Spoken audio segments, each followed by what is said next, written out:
और अभी जब यहाँ पर दलपत सिंह जी आए, हम लोग बैठे थे, तो मैं सच कह रहा हूँ कि मेरा भी थोड़ा सा मानसिक अभी ये कोरोना के कारण से ठीक नहीं है। थोड़ी देर के लिए मैं भूल गया, मुझे भी लगा कि शायद लाखोटिया के कार्यक्रम में बैठे हैं, मनचला जी इधर बैठे हैं, दिलीप भाई इधर बैठे हैं और काड़ू भाई उधर पीछे बैठे होंगे, ऐसा एक विचार आया मन में। लेकिन अचानक से जब उनकी तस्वीर देखी फिर याद आया,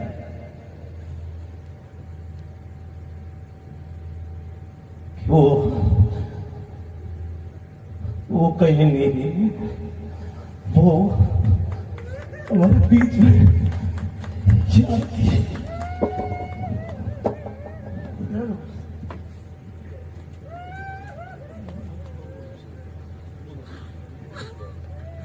परिवार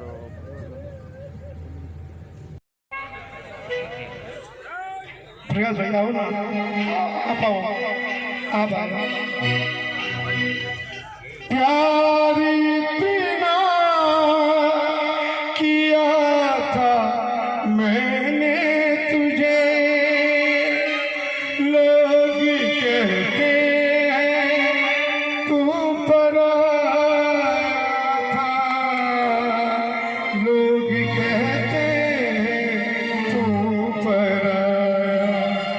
ऐ मेरे यार लौट कर आजा रे, बिन तेरे जिंदगी अधूरी है। कुंदन भाई ना बजाइएगा, आंसू नहीं निकल रहे हमारे, आप ना बजाइए। आज हमें बिना सुर गाने थे, क्योंकि वो एक ऐसा फकीर था, ऐसा गवैया था।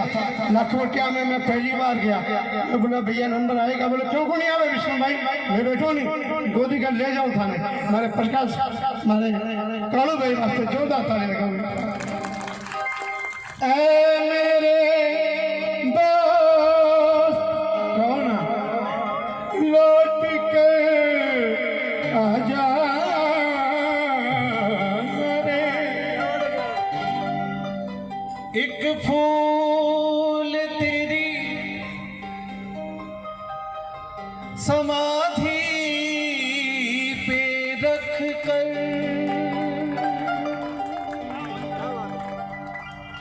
पूजूंगा तुझको जिंदगी, मालिक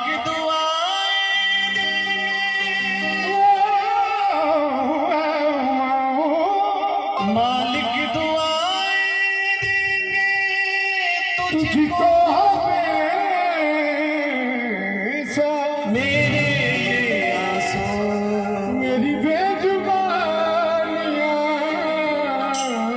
हे मेरे दोस्त लौट के आजा, बिन तेरे जिंदगी अधूरी है।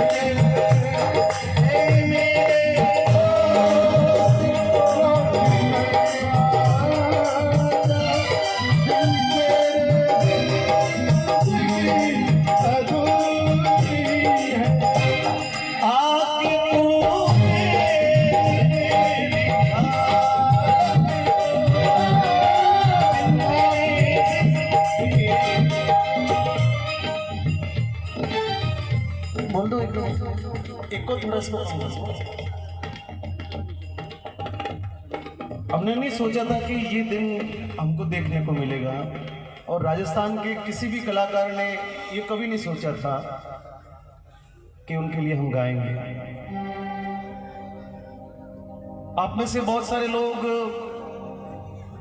यहाँ पर बैठे हैं, तो सभी का किसी न किसी रूप में उनसे किसी न किसी माध्यम से किसी न किसी उनके स्वरूप से आपका दर्शन, आपका दीदार आप रूबरू हुए होंगे। कोई मित्र के रूप में हुआ होगा, कोई ऑर्गेनाइजर के रूप में हुआ होगा, कोई उनके बाल सखा के रूप में हुआ होगा, कोई उनके विद्यालय के काल में हुआ होगा। हम लोग उनके जीवन के किसी न किसी पल के साक्षी लोग बैठे हैं। जब ये समाचार जब ये फैला कि वो नहीं रहे, तो ऐसा लगा कि जैसे पूरी दुनिया, पूरा संसार, ग्रह, नक्षत्र, ये संसार, पृथ्वी, हवाएं सब रुक गई हो। मैं बहुत करीब था उनके, और वास्तव में करीब था।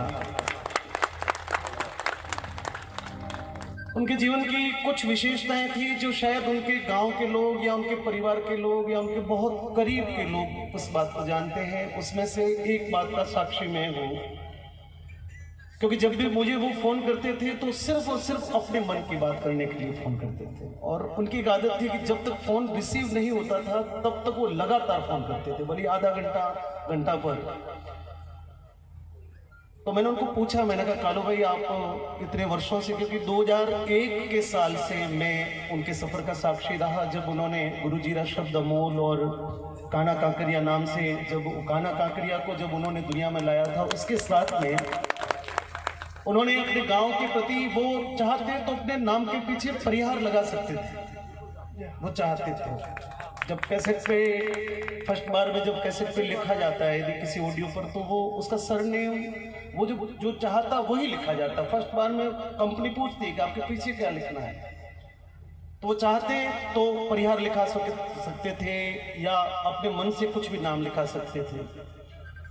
लेकिन उस आदमी की इस गांव के प्रति श्रद्धा रही कि उन्होंने अपने नाम के पीछे बिखरनिया लिखना तय किया, और इस बिखरनिया गांव को पूरे विश्व के सामने उन्होंने इस गांव को चमका दिया, रोशन कर दिया। उसके बाद में उनकी दूसरी जो विशेषता थी कि उन्होंने अपने शुरुआती दौर में जो कुछ कमाया वो सब अपने परिवार के लिए, अपनी बहनों की शादियां की, अपने बहनों की शादियां की, उनके बाद में अपने भाइयों को सेटल किया। और इस पूरे कार्यकाल में उनके जीवन के लगभग 15 वर्ष बीत गए। उन्होंने जो कमाया, जो मिला उन्होंने, और 2-3 कार्यक्रम तक साक्षी रहा, क्योंकि उनकी बहन का जब विवाह था तो मैं उस कार्यक्रम में था। यहाँ हमारे साहब के यहाँ पर, ठाकुर साहब के यहाँ पे उसका कार्यक्रम रखा गया। 2 वर्ष पहले उनके पिताजी शांत हुए, तब हम माता जी उस जागरण में हम आए, तो उसको भी उन्होंने पूर्व कर्तव्य रूप से निभाया। और फिर अभी लॉकडाउन में उन्होंने कहा कि प्रकाश भाई बहुत सुख के दिन जब आए थे, तो ये कोरोना नाम का ये दैत्य जो आया वो मेरे जीवन को बहुत मुश्किल में डाल गया। मैं कभी कभी पूछता था, मैंने कालू भाई आपको कुछ भी आवश्यकता हो, निसंकोच आप किसी और को कहें ना कहें, आपका मन हो, लेकिन मुझे जरूर कहिएगा कि मैं क्या कर सकता हूँ आपके लिए। आप सभी मित्रों को एक बहुत बड़ी बात में, आप ताली अभी ना बजाएं, लेकिन इसके बाद में उनके लिए ताली जरूर बजाएं कि वो आदमी इतना स्वाभिमानी था, वो आदमी इतना अपने मन से इतना स्वाभिमानी था कि उसने अपने घर के लिए या अपने परिवार के लिए किसी के आगे हाथ नहीं फैलाया। उसने किसी के सामने अपने हाथ को यूं नहीं किया। उसको लगता था कि जो मुझे मिलेगा मेरी मेहनत से मिलेगा, जो मुझे गाने के बाद में मिलेगा या मुझे मेरे गायन के बाद में मुझे तोहफा मिलेगा, उस पर मेरा अधिकार हो सकता है, लेकिन मैं अपनी प्रसिद्धि का, मैं अपनी योग्यता का या मैं अपने परिचय का मैं किसी भी प्रकार से फायदा उठाऊंगा। मैंने उनको बहुत बार कहा। एक बार अभी लॉकडाउन में बोला गाड़ी में टायर नहीं है, मैंने कहा मैं भेज देता हूँ। बोले कि नहीं, मेरे को बहुत ज्यादा आवश्यकता पड़ेगी, जिस दिन मेरे किसी भी कार्य में मैं जब बस नहीं चलेगा प्रकाश भाई मैं उस दिन फोन करूंगा, उससे पहले मैं इस बात को नहीं करूंगा। ये अपने आप में एक कलाकार के लिए बहुत बड़ी खूबी होती है। आप सभी लोग आए थे और वो ऊपर बैठा बैठा हम सभी को बहुत आराम से फकीर के जैसे वो हंसता हंसता हम सबको देख रहा है। ये मेरा विश्वास है, क्योंकि वो मौज में चला गया, वो मौज में चला गया और वो जीते जी मौज में था, वो जीते जी फकीर के रूप में था। किसी भी प्रकार के दर्द को उसने व्यक्त नहीं होने दिया, किसी भी पीड़ा को उसने लोगों के बीच में नहीं आने दिया। खुद के घर में, खुद के शरीर में किसी भी प्रकार की तकलीफ है, लेकिन उसने उस तकलीफ को लोगों के बीच में नहीं आने दिया। वो जीते जी फकीर था और आज जहां पर भी है वहां से भी बहुत आराम से हंसते हुए हम सब लोगों को देख रहा है। उनका आशीर्वाद हम सभी पर बना रहे और आप सभी लोगों ने इस परिवार के लिए जो श्रद्धा दिखाई है, उस श्रद्धा को सिर्फ आज नहीं, 2 दिन नहीं, महीने भर नहीं, मैं मानता हूं कि उसके लिए यदि सच्ची श्रद्धा हो तो ये बालक जब तक अपने पैरों पे खड़े नहीं हो जाएं तब तक बार बार संभालें, इनको फोन करें, इनकी कोई भी सुख दुख की बात करें, क्योंकि हमारा ये दायित्व बनेगा, जब तक ये बच्चे अपने पैर पर खड़े होकर कुछ नाम नहीं कर ले, कुछ काम नहीं कर ले, तब तक हम सभी लोग इस यज्ञ में अपनी आहुति देंगे। ये मेरा विश्वास है। घोषणाएं किसी प्रकार की करने की आवश्यकता नहीं है, बस अपनी अपनी श्रद्धा के अनुसार जो चले वो आपका कालू भाई के प्रति, उनके प्रति आपकी सबकी निष्ठा होगी। बस ये 2 लाइन मैं इनके साथ में गा लेता हूँ। वही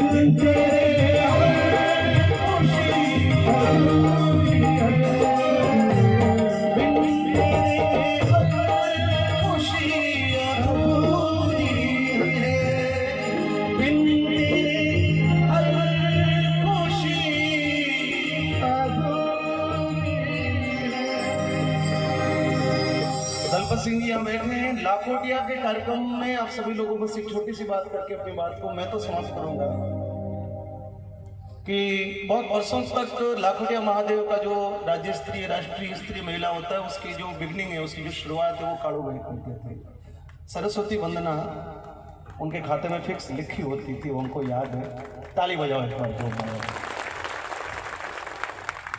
तो वहां पर आप सब लोग में से कोई गया हो शायद, लेकिन यहाँ जो जितने भी हमारे गायन वादन से संबंधित लोग बैठे हैं, वहां पर सामने जो दर्शक दीर्घा बनती थी, उसमें बीच का जो जगह थी वो उसको वीआईपी, जो मेहमान और विशिष्ट लोग जो होते थे उनके लिए बैठने के लिए वो स्थान मुकर किया जाता था।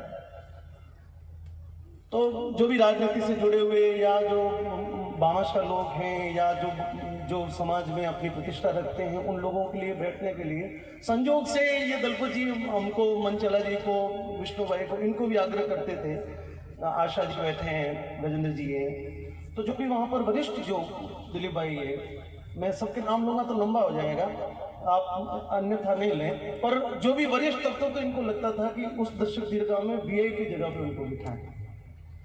तो वो भाई भी आते और वो अपनी मौज में आते थे, अकेले नहीं आते कभी। वो 5-10 लोग अपनी गाड़ी में मस्ती वाले लेकर आते थे। तो हम बहुत आग्रह करते थे कि कड़ो भाई हमारे साथ में आकर बैठो, लेकिन वो हमेशा अपनी मौज में, अपने आए हुए साथ में लोगों के साथ में अलग ही अपनी मस्ती में बैठते थे। ये भी अपने आप में अपने लोगों के प्रति उनकी श्रद्धा थी। और अभी जब यहाँ पर दलपत सिंह जी आए, हम लोग बैठे थे, तो मैं सच कह रहा हूँ कि मेरा भी थोड़ा सा मानसिक अभी ये कोरोना के कारण से ठीक नहीं है। थोड़ी देर के लिए मैं भूल गया, मुझे भी लगा कि शायद लाखोटिया के कार्यक्रम में बैठे हैं, मनचला जी इधर बैठे हैं, इधर बैठे हैं और कालू भाई उधर पीछे बैठे होंगे, ऐसा एक विचार आया मन में। लेकिन अचानक से जब उनकी तस्वीर देखी, फिर याद आया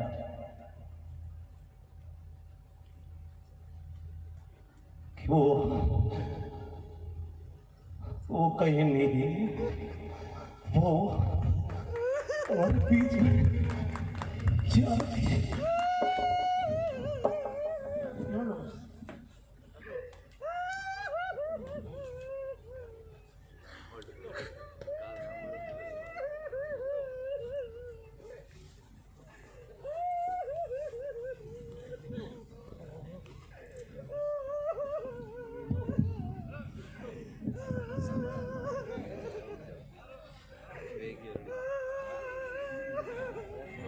चलो सभी हिम्मत से काम लें। और हम सब भजन गायक शैली से हैं, हम मंच पर भजन गाते हैं, दुनिया को कुछ ना कुछ बातें सिखाते हैं, तो कुछ हम लोग भी ग्रहण करते ही हैं। लेकिन आदमी का मन हमेशा बहुत कमज़ोर होता है और किसी का धैर्य जवाब दे जाता है। लेकिन हम जैसे आप भी होंगे, अभी तक भी विश्वास नहीं होगा कि कालू भाई आज हमारे बीच में नहीं है। मुझे नहीं लगता कि कालू भाई आज हमारे बीच में नहीं है। लेकिन मैं आप लोगों से निवेदन करता हूँ कि एक बार कालू भाई के लिए जोरदार तालियां बजा करो, साथ में कसम के श्रद्धांजलि दें।